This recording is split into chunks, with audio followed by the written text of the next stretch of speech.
안녕하십니까. 오늘 마지막 강의는 시안 블럭 중 산란 방사선을 줄이는 노하우에 대해서 제 노하우를 좀 공유해 보겠습니다.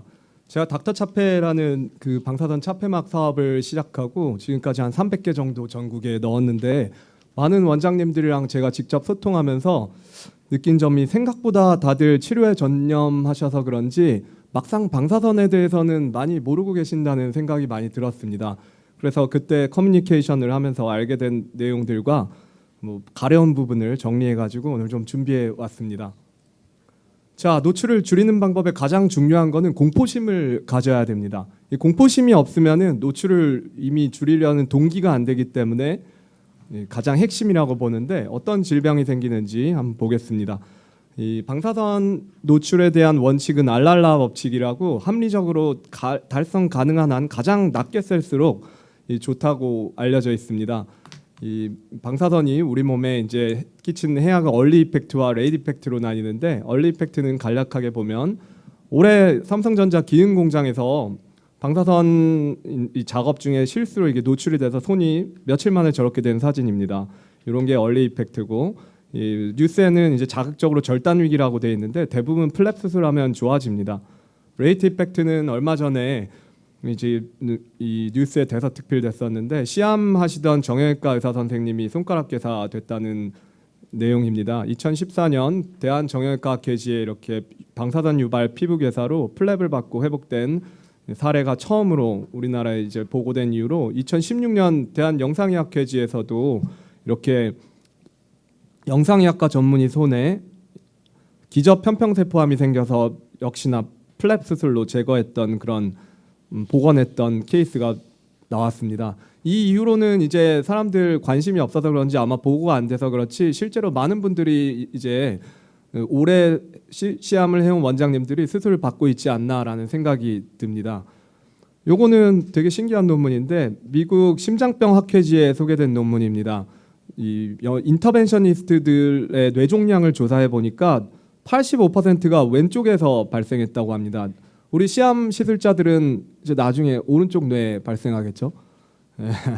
자, 그다음 요거는 이제 사례인데, 2011년 이 ICRP 국제 방사선 방어협회 권고에 의하면 우리 몸은 1년에 20mS까지 허용 한계로 하고 있습니다. 이 평균 내면 20이고 1년에는 50까지 최대로 허용이 가능합니다. 그리고 눈에는 20mS, 사이로이드 글랜드는 300, 그리고 팔다리 쪽이나 이런 것은 500으로 한계를 잡고 있습니다. 이 지피지기면 백전백승이라고, 우리가 노출된 산란 방사선의 특성을 정확히 이해하셔야 되는데, 이 방사선은 우리가 사용하는 건 X선인데, 이 시암 튜브에 방사선 물질이 있어가지고 이게 방사선이 나오는 게 아니고, 전압과 전류를 주면 여기서 이제 전자가 방출돼서 텅스텐 관과 충돌을 하면서 X선이 방출이 됩니다. 그런 이제 방사선을 X선이라 부르고, 이제 단위는 관전압, 관전류, 전자볼트 이런 단위들이 나오는데, 알아야 할 거는 이제 관전압과 관전류를 어느 정도 이해하시는 게 이해 편합니다. 이 시암에는 다행히 자동 밝기 조절 ABC 기능이 있어서 자동으로 이 값을 조절해서 최적의 영상을 만들어내는데요.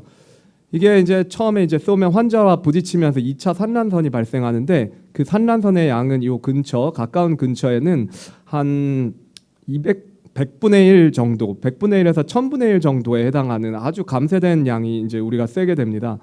폐폭 단위는 RAD 값과 이런 흡수선량과 유효선량 두 종류가 있는데, 이해하려 하면 복잡합니다. 우리는 유효선량 미리시버트, 그 1000분의 1인 마이크로시버트, 그 1000분의 1인 나노시버트 정도만 이해하면 되고, 우리가 1년 동안 일반 사람들이 살면서 1년에 3미리시버트가 우리가 자연 방사선으로 쐰다는 사실을 기억하시면 되겠습니다. 이 개인 선량계를 사용해 보면은 굉장히 이 방사선이 내가 얼마나 세는지에 대해서 감을 잡을 수 있습니다. 다양한 가격대가 있는데, 제가 이 발표 준비하느라고 이 이제 쿠팡에서 7만 원짜리를 하나 사봤는데, 아무리 X선을 대고 찍어도 전혀 검출이 안 됩니다. 이런 거는 아예 이 사기 제품이고, 실제로 좀 측정하려면 이 100만 원이 넘는 제품이 돼야 이 측정에 의미가 있기 때문에, 관심 있는 분들은 구매해서 사용해 보는 것도 나쁘지 않다고 봅니다. 이제 제일 가장 이제 방사선 노출을 줄이기 쉬운 방법으로는 시암 설정을 바꾸는 것입니다. 환자를 최대한 이미지 인텐시파이어 이 부분에 가깝게 위치시키는 게 세기를 줄이게 됩니다. 근데 문제점은 이렇게 해놨다가 이 바늘 끝이 컨타가 되고 또 실수로 높이 조정하다가 이제 뭐 서비컬 에피두랄한테 푹 찌를 수도 있기 때문에 적당한 정도로 거리는 벌려두시되 최대한 가깝게 하는 것이 방사선 노출을 드라마틱하게 줄여주고 또 손을 넣어서 시험하시는 분들은 일반 플루로스코피 기능보다 펄스 모드를 사용하시면 도움이 됩니다. 일반적으로 우리가 그냥 찍으면 1초에 30프레임을 찍는데 펄스 모드는 15회를 찍고 또 설정을 바꾸면 2회까지도 1초에 2회까지로 줄일 수가 있는데 요즘 최신 시암은 이런 기능을 다 탑재하고 있습니다. 또한 저선량 모드를 사용하는 방법이 있습니다. 이거는 저선량 모드 그냥 시암의 버튼 하나만 누르면 시작되기 때문에 무조건 이거는 켜고 하는 것이 좋습니다. 제가 한번 저선량 모드 우측이 저선량이고 좌측이 일반 모드인데 비교를 한번 해봤습니다. 약간 화질이 떨어지지만 할만하겠죠. 요 라테랄로 봤을 때는 차이를 못 느끼고 이건 다른 환자입니다. 전혀 차이를 못 느끼겠죠. 저선량 모드가 오른쪽입니다. 또 이거 어깨 관절 조형이고 이거 MBB 사진인데 가장 손쉽게 낮출 수 있습니다. 논문이 있습니다. 대한통증학회지 2011년에 건대 통증의학과에서 낸 논문인데 펄스 모드 사용 시에는 32%, 저선량 모드 사용 시에는 57%를 감소시켜 준다고 합니다. 또한 영상 확대 기능을 사용하지 않는 것이 좋습니다. 뭐 굳이 확대할 일이 뭐 많지는 않은데 오히려 영상을 확대하면 더 조금 세지 않나라는 생각이 들 수가 있는데 이 시암 기기의 원리상 영상 확대를 하면은 방사선을 더 세게 돼서 더 많은 노출이 발생하게 됩니다. 디지털 줌 기능이 있는 시암이라면 디지털 줌을 사용하시면 되는데 웬만하면 확대는 안 하시고 차라리 이 노하우는 잘 안 보이면 모니터를 업그레이드를 하는 방법이 있습니다. 시암 회사에 연락해서 옛날 버전의 시암은 이렇게 모니터가 대부분 작게 나오는데 이렇게 큼직한 거를 해놓으면 굳이 가까이 가서 볼 일도 없고 멀리서도 이렇게 뭐 안경을 뜨거나 이럴 일이 너무 많이 줄어듭니다. 저도 이런 작은 모니터로 하다가 큰 모니터로 바꿔봤는데 훨씬 이제 눈을 치켜뜨는 일이 없어졌습니다. 아니면 시암 회사에서 안 해준다면 본인이 사제로 큰 걸 가져와서 이게 나사 끼면은 다 바꿀 수 있습니다. 그 다음에 콜리메이션 기능이 있습니다. 이런 콜리메이터 장치를 이용해 가지고 이 빔을 쪼여주면 내가 필요 없는 부분을 제거하는 그런 기능인데 이건 고급 시암에만 돼 있어서 저가 시암에는 잘 적용이 안 됩니다.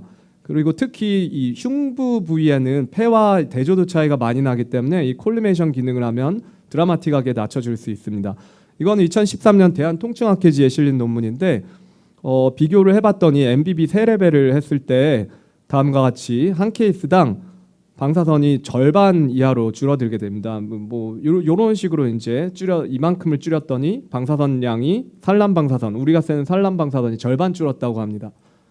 자, 그 다음에 시암 튜브를 위에다 놓고 쓰시는 분들이 있습니다. 제가 300군데 정도 공급 사진을 봤는데 딱 5군데가 이렇게 시암 튜브를 위에다 놓고 쓰십니다. 대부분이 정형외과 원장님들이고 수술하던 버릇 때문에 이렇게 시암 튜브를 위로 놓는데 사실 수술과 상관없이 시암 튜브는 아래로 놓고 해야 됩니다. 논문에 의하면 시암 튜브를 위로 올려가지고 시암을 찍으시면 3배 정도의 산란 방사선을 더 세게 되고 손을 넣으시는 분들은 한 50배 더 많이 세게 됩니다. 자, 자동 저장 기능입니다. 요즘 예전 시암 쓰시는 분들은 자동으로 모든 샷이 저장이 안 되실 텐데 얼마 전부터는 하여튼 모든 시암 하는 것들이 컴퓨터에 자동 저장이 되게 됩니다. 그래서 시암 블럭하기 전에 어려웠던 분들은 과거 영상을 참고해서 다 싹 다 한번 리뷰를 하고 시작하면 시암 샷수를 드라마틱하게 줄일 수 있고 이게 제가 개원한 지 2년 됐는데 벌써 1테라 하드가 절반이 찼습니다. 자, 그다음 플랫 패널로 업그레이드하는 방법도 시암 산란 방사선을 약간이나마 줄일 수 있고 손을 안 넣도록 하시면 도움이 됩니다. 그리고 또 적게 찍는 게 굉장히 많이 도움이 됩니다.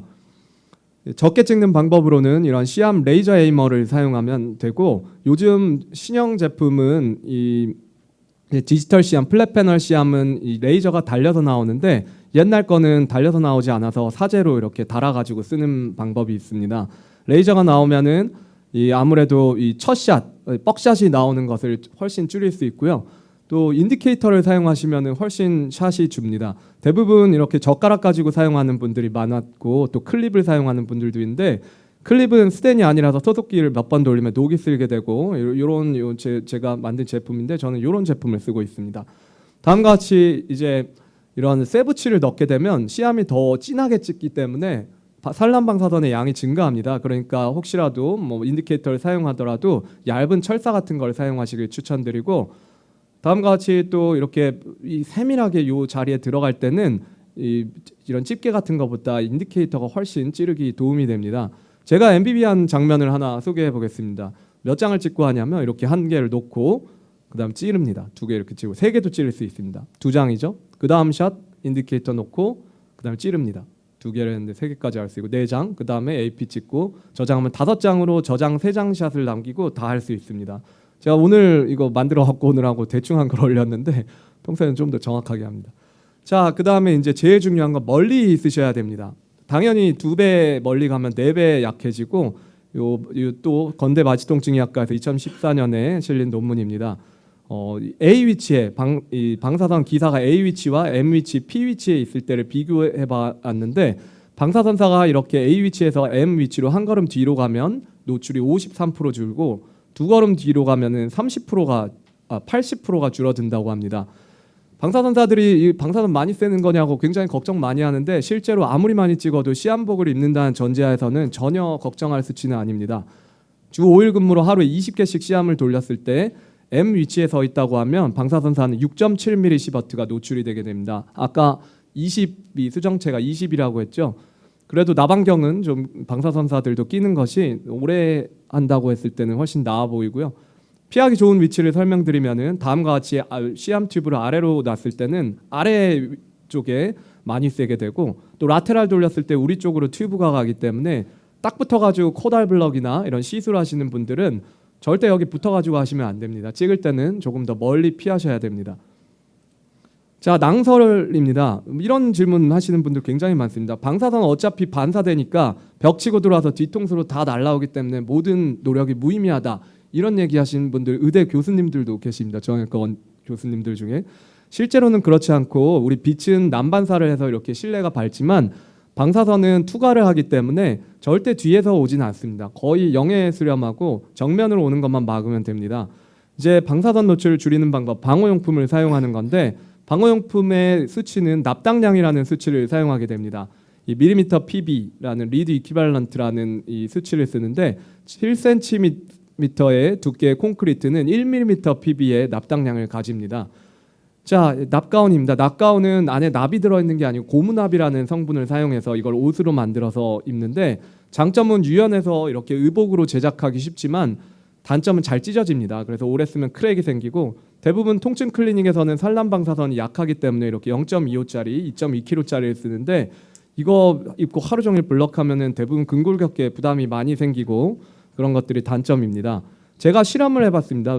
대부분 궁금한 게 내가 시한복을 입으면 과연 몇 프로를 막을 수 있냐 이런 질문을 하는데 어떻게 보면 상황마다 다릅니다. 제가 실험을 해봤는데 110kV 피크의 관전압 최고죠. 시암은 110까지 올라가는데 이런 관전압을 사용하고 찍어보니까 시한복이 93.6% 차단율을 보이고요.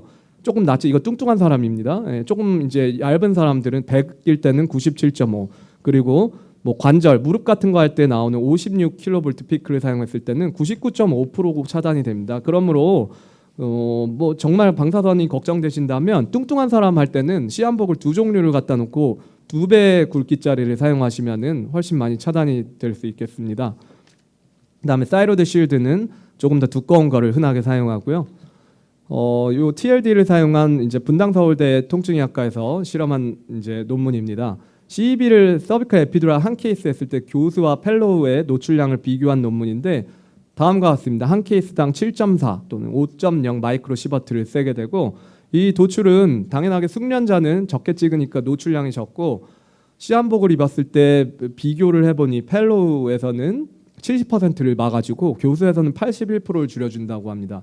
제 실험에서는 가장 세게 찍어도 93%를 줄여준다고 했는데 이렇게 논문을 해보면은 의외로 퍼센트가 좀 적게 나옵니다. 어떤 또 다른 논문에는 뭐 30% 줄여준다는 내용도 있는데 제가 보기에는 이거 안 입고 스터디하거나 뭔가 분명히 실수가 있습니다. 아니면 옆으로 옷을 입고 옆으로 서가지고 시암을 맞았거나 해가지고 줄어든 거고 실제로는 한 평균 98% 정도는 차단한다고 볼 수 있겠습니다. 그다음에 요거는 납안경입니다. 납유리는 무겁고 투명도가 뛰어나서 이렇게 안경으로 쓰는데 굉장히 두껍게 0.75 시한복의 3배 굵기로 제작이 되고 있고요. 생각보다 무거워서 착용감이 안 좋은데 대부분 여기 계신 분들 안경 쓰고 계신데 안경 쓴 분들은 차라리 이런 페이스 실드를 사용하는 것이 편합니다.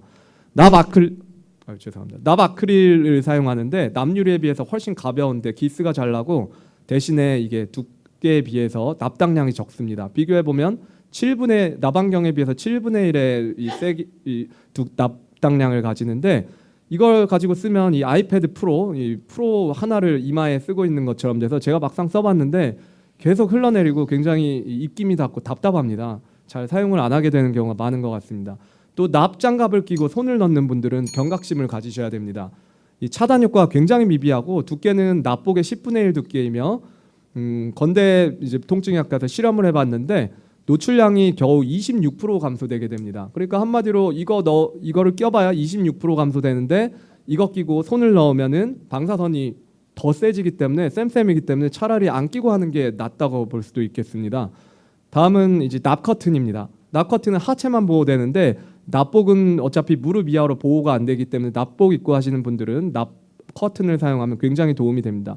이 영상의학과 논문인데 무릎 부위에서 75%, 배꼽 부위에서 5%, 턱 부위에서는 전혀 효과가 없다고 알려져 있습니다. 그다음에 이런 이제 납벽을 사용하시는 분들도 있는데 이 뒤에 서면 방사선은 제로입니다. 그래서 찍을 때 뒤에 숨몸기가 좋고 시한방에 좁으면 쓰기가 어렵습니다. 요거는 이제 닥터차페 실드고 뭐 뒤에 있으면은 방사선이 전혀 투과하지 않죠. 한 가지 팁을 드리면은 이 자동 밝기 조절 기능이 작동합니다. 첫 장에는. 그래서 본인이 들어가기 전에 방사선사한테 첫 장을 무조건 찍어두도록 하면은 제일 센 거는 피할 수가 있습니다. 그 다음에 뷰 전환할 때 AP에서 라테랄 찍을 때 또 다시 ABC 기능이 작동하기 때문에 이때는 좀 멀리 가시고 또 라테랄에서 다시 AP 돌릴 때도 멀리 가시는 게 도움이 됩니다. 그리고 이 미국 사람들 같은 경우는 제가 보니까 다들 체구가 좋아가지고 이 방사선 훨씬 많이 쓸 것 같습니다. 그래서 뚱뚱한 사람들이 오면 두꺼운 시한복을 입거나 아니면 멀리 가는 것을 추천드립니다. 감사합니다. 네,